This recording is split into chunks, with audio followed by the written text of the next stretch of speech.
Tema 8. Bilingüismo y diglosia. Lenguas en contacto. La normalización lingüística. La realidad lingüística contemporánea no puede explicarse desde el mito de la homogeneidad.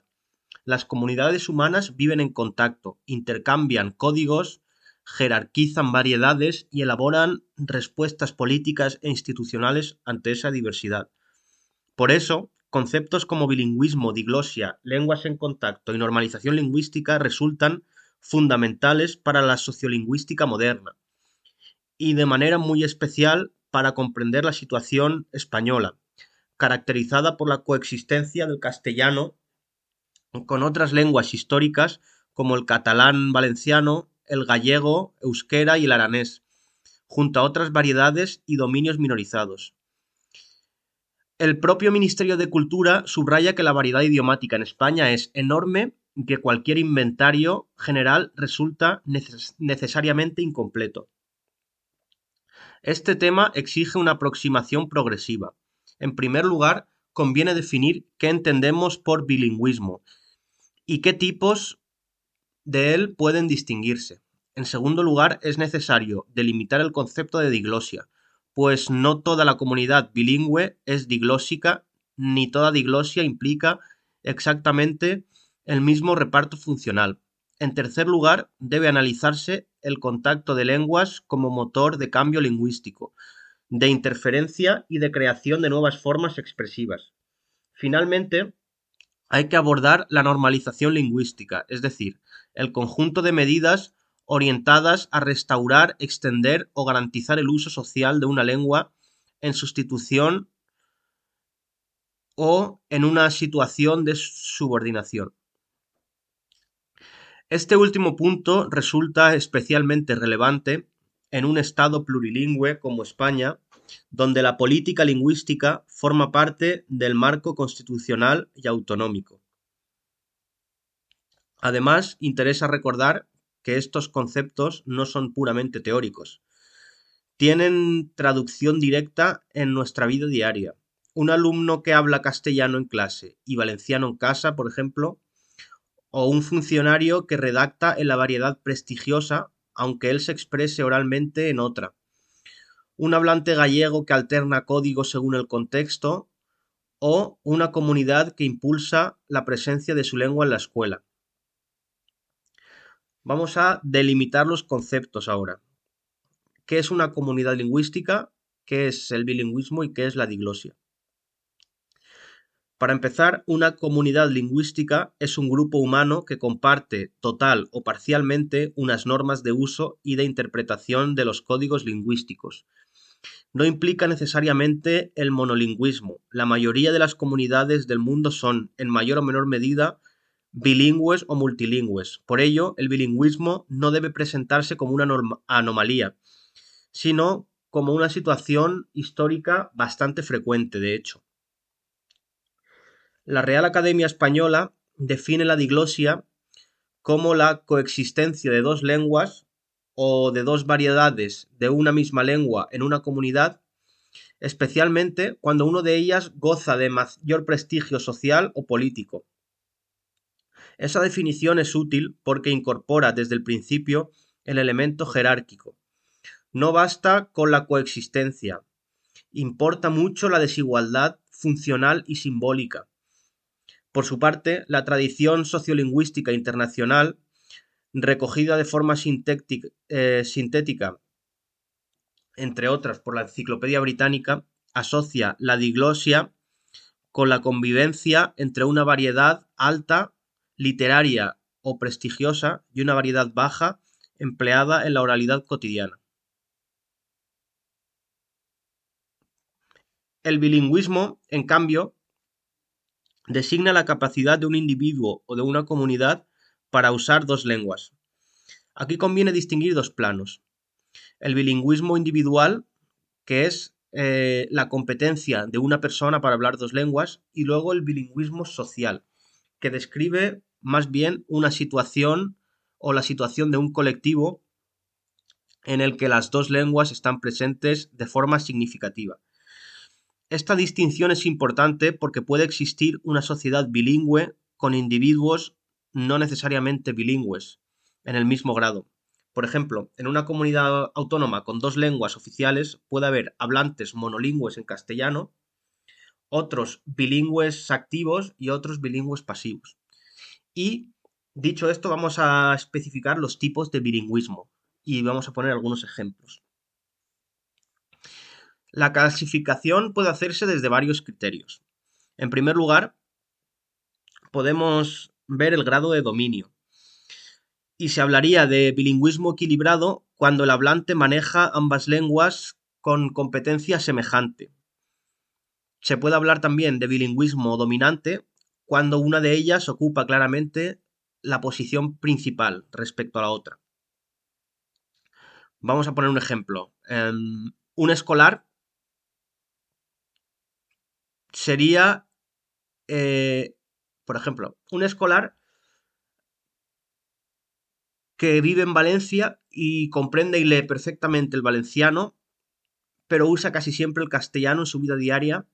En este caso sería bilingüe, pero sería bilingüe no equilibrado. Mientras que un alumno que use en la mayor parte de su ámbito doméstico el valenciano, mientras que en la mayor parte del ámbito escolar el castellano, y pasara al mismo tiempo entre los dos y tuviera la misma capacidad para hablarlos, sería un hablante bilingüe equilibrado. En segundo lugar, puede distinguirse entre bilingüismo receptivo y bilingüismo productivo. El primero caracteriza a quien entiende la lengua, pero no la usa activamente con soltura. Esto pasa en muchas zonas de contacto con algunas, por ejemplo, algunas áreas gallegohablantes que limitan con Asturias o con Castilla y León. Ahí hay muchos hablantes que comprenden bien el gallego, pero normalmente se expresan en castellano. Y el segundo implica directamente la comprensión y producción de toda la lengua. En tercer lugar, la sociolingüística también distingue entre bilingüismo aditivo y bilingüismo sustractivo. El bilingüismo aditivo se da cuando el aprendizaje de una segunda lengua enriquece el repertorio del hablante sin desplazar a la primera. El sustractivo, de sustraer, aparece cuando la segunda lengua, generalmente de mayor prestigio institucional, va debilitando y sustituyendo progresivamente a la primera. Un ejemplo clásico de bilingüismo sustractivo sería el de ciertas generaciones urbanas en contexto de minorización lingüística, donde la lengua familiar va retrocediendo ante la lengua de la escuela y de la administración o los medios. En cuarto lugar, también podemos hablar de bilingüismo coordinado, bilingüismo compuesto o bilingüismo subordinado, según la manera en que ambas lenguas se organizan en la competencia mental del hablante. Aunque estas categorías pertenecen a modelos más psicolingüísticos que sociológicos, resultan útiles para un enfoque amplio del tema. En el examen no es conveniente acumular tampoco tanta taxonomía, podéis decidir hasta dónde dependiendo del grado de explicación que queráis dar. Por ejemplo, conviene ilustrar un niño que adquiere simultáneamente castellano y catalán desde la infancia en un entorno familiar mixto como ejemplo de bilingüismo temprano y potencialmente coordinado, ¿vale? Un adulto inmigrante que aprende gallego sería otro ejemplo de bilingüismo tardío, pero no conviene profundizar mucho más. Vamos a hablar ahora de la diglosia. La diglosia se introduce en una dimensión distinta. No describe solo el conocimiento de dos lenguas, sino su reparto funcional desigual. La variedad o lengua alta suele emplearse en la escritura formal, la administración, la enseñanza reglada, los medios prestigiosos o la liturgia. La baja en la conversación cotidiana, el ámbito familiar y las relaciones informales. En España, la diglosia ha sido un concepto central para explicar la relación entre el castellano y otras lenguas históricas. Durante siglos en Galicia, Cataluña, la Comunidad Valenciana o el País Vasco, la propia lengua del territorio podía mantenerse viva en la oralidad, mientras el castellano ocupaba la escritura administrativa, la justicia, la enseñanza superior y buena parte de la producción cultural oficial. El resultado era una distribución socialmente jerarquizada. Así, un hablante gallego podía usar gallego en casa, en el mercado o en la aldea, y castellano para redactar una solicitud, ascender administrativamente o acceder a la cultura letrada. Eso es una situación diglósica mucho más clara que un simple bilingüismo. La propia definición académica insiste en la superioridad del prestigio o privilegios sociales de una de las lenguas. Conviene, sin embargo, matizar. La diglosia no siempre adopta la misma forma. Puede darse entre dos lenguas distintas como castellano y gallego, o puede darse también entre dos variedades locales de la misma lengua, como una haciendo de variedad estándar y otra como variedad dialectal. También puede ser relativamente estable o convertirse en la fase previa al desplazamiento lingüístico, cuando la variedad baja pierde progresivamente número de hablantes y funciones sociales. Por eso, sociolingüísticamente, la diglosia no es simple convivencia ordenada. Muchas veces es la expresión de una relación de poder. Un ejemplo actual lo ofrece el euskera. El Ministerio de Cultura recuerda que el euskera, a pesar del aumento reciente de hablantes, ha sufrido desde la Baja Edad Media una lenta regresión, de modo que hoy puede documentarse su presencia histórica en zonas donde ya no se habla. Esta regresión remite a largos procesos de subordinación funcional frente a lenguas de mayor prestigio administrativo. Vamos a hablar ahora de fenómenos de lenguas en contacto, concretamente la interferencia, el préstamo y la alternancia. Pues cuando dos o más lenguas conviven en una comunidad, se producen fenómenos de contacto lingüístico. El contacto no debe entenderse como un accidente marginal, sino como una de las fuerzas más poderosas del cambio histórico. España misma es el resultado de siglos de contactos entre latín, lenguas prerromances, árabes, romances peninsulares y en época moderna lenguas de prestigio internacional. Uno de los efectos más visibles del contacto es el préstamo léxico. El castellano ha incorporado arabismos como acequia, alcalde o almohada. El catalán y el valenciano reciben hoy abundantes anglicismos en ámbitos tecnológicos. El gallego y el euskera muestran castellanismos de distinta profundidad. Sin embargo, el contacto no se reduce al léxico. También puede producir calcos semánticos, interferencias sintácticas o cambios fonéticos o pragmáticos. Otro fenómeno característico es la alternancia de códigos, o como dicen los ingleses, code switching. Esto es que el hablante cambia de lengua dentro de una misma interacción, a veces incluso dentro de una misma secuencia discursiva. Por ejemplo, un joven bilingüe de Barcelona puede iniciar una conversación en catalán, introducir una cita en castellano y cerrar con un anglicismo tecnológico. Esta alternancia no es desorden, como se podría pensar, sino competencia contextualizada. En ciertos entornos juveniles o urbanos, el cambio de código sirve para marcar identidad, proximidad o ironía. También existe la interferencia, cuando hay rasgos de una lengua que influyen en otra.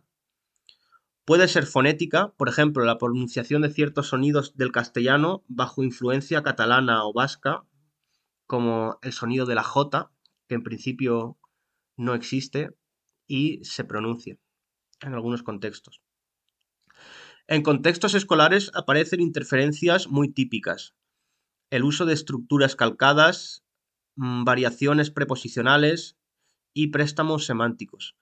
Esto no debe interpretarse necesariamente como error en el sentido absoluto, sino como manifestación natural del contacto, aunque en la enseñanza normativa convenga corregirlo cuando afecta a la variedad estándar exigida. Un ejemplo especialmente interesante es el de Afala, lenguaje del Valle de Xalima, que el Ministerio de Cultura describe como una lengua viva vinculada a la diversidad de dialectos románicos peninsulares y preservada en 3 localidades concretas de Cáceres.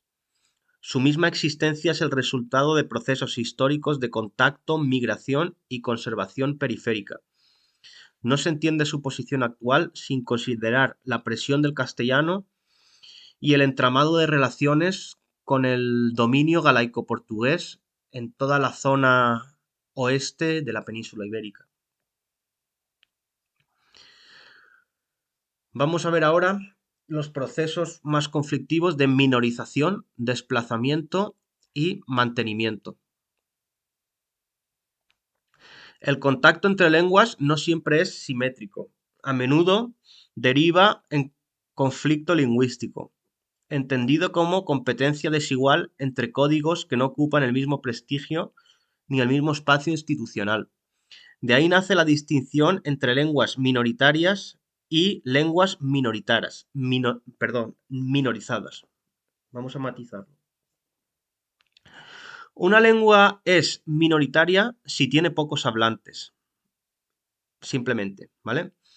Mientras que es minorizada si además está social o políticamente subordinada a otras. El aranés, por ejemplo, es minoritario por número. El gallego o el catalán no son necesariamente minoritarios en sentido fuerte dentro de sus comunidades, pero sí han pasado históricamente por etapas de minorización frente al castellano. Cuando el conflicto se prolonga, puede producirse desplazamiento lingüístico. Los hablantes abandonan progresivamente la lengua propia en favor de otra de mayor utilidad percibida. El proceso suele seguir una cadena bastante reconocible, que se repite. Primero, se restringen los usos formales de la lengua. Después, disminuye la tradición familiar de hablarlo. Y por último, la lengua queda reducida a ámbitos simbólicos o desaparece. Frente a ello, puede haber mantenimiento lingüístico cuando la comunidad sigue transmitiendo y usando efectivamente su lengua. Ejemplos españoles son muy claros, algunos de ellos. El Ministerio de Cultura presenta el euskera como una lengua que ha sufrido regresión histórica, aunque en las últimas décadas haya aumentado el número de hablantes. En cambio, la presencia institucional del catalán o valenciano o del gallego en la escuela y en la administración muestra estrategias de mantenimiento e incluso de expansión funcional. El caso del aragonés o del leonés, por su menor implantación institucional, ilustra mejor la fragilidad de las lenguas que no tienen un fuerte respaldo político o normativo. Vamos a entrar ahora con el concepto de normalización lingüística. Pues bien, la normalización lingüística es la respuesta social e institucional al desequilibrio derivado del conflicto lingüístico. Conviene distinguirla de la normativización, y esta diferencia es muy importante para las oposiciones. La normativización consiste en fijar una norma ortográfica, gramatical y léxica. Por ejemplo, elaborar diccionarios o gramáticas o algún tipo de organización que la establezca, y elaborar también criterios ortográficos. La normalización, en cambio, aspira a hacer normal el uso de una lengua en todos los ámbitos de la vida social, ya sea escuela, administración, justicia, medios, comercio, cultura o cualquier otro. Esta distinción es fundamental. Una lengua puede estar normativizada, pero no normalizada. Es decir, puede tener gramática y diccionario, pero seguir ausente los ámbitos decisivos. Puede pasar también que una lengua esté normalizada, pero no esté normativizada, aunque tampoco es muy común. La política lingüística suele distinguir tres grandes ámbitos de planificación. La planificación del corpus se ocupa de la forma de la lengua, ortografía, terminología, gramática.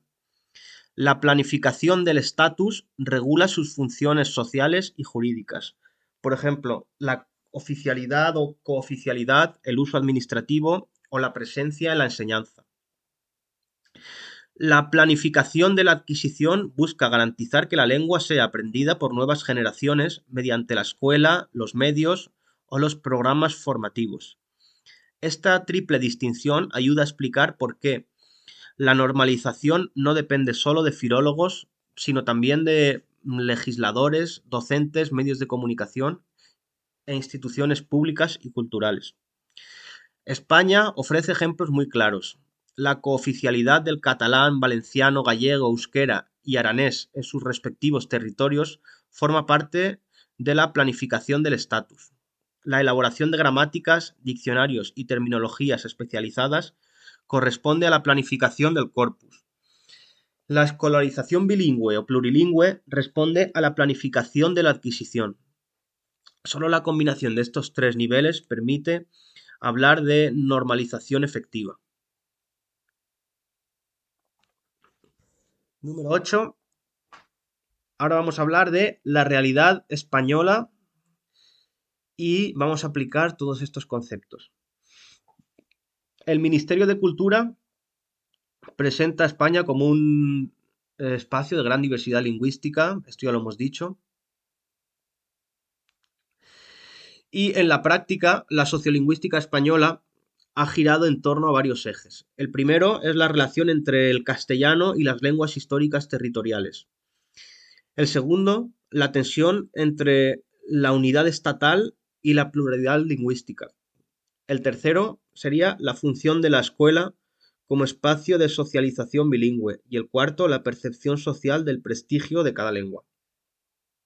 Por ejemplo, en Cataluña o Comunitat Valenciana no basta con decir que hay bilingüismo. Hay también una historia de diglosia, de políticas de normalización, de alternancia de códigos y de debates también sobre el uso público de la lengua. En Galicia, la distancia entre la comprensión pasiva y el uso activo del gallego obliga a distinguir competencia de lealtad lingüística. Y en el País Vasco, la promoción del euskera estándar ha respondido a una necesidad de cohesión interna y de expansión funcional. En el Valle de Arán, el reconocimiento del aranés muestra hasta qué punto la normalización puede aplicarse también a comunidades muy pequeñas. Por último, conviene decir también que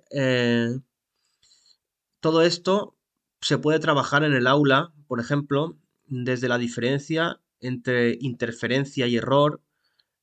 Podemos analizar anuncios, rótulos o formularios bilingües del entorno en el que estemos.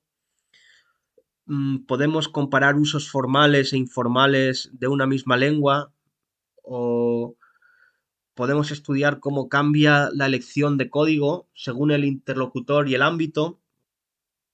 Además, la educación cumple un papel decisivo en la normalización cuando una lengua minorizada entra en la escuela con materiales, profesorado y funciones reales. Esta gana legitimidad y gana transmisión también. Cuando queda reducida a una asignatura simbólica sin más y no tiene un uso vehicular ni tiene un prestigio, la normalización sí que se resiente mucho. Y la dimensión pedagógica de este tema es, por lo tanto, inseparable de su dimensión social. Esto hay que tenerlo en cuenta.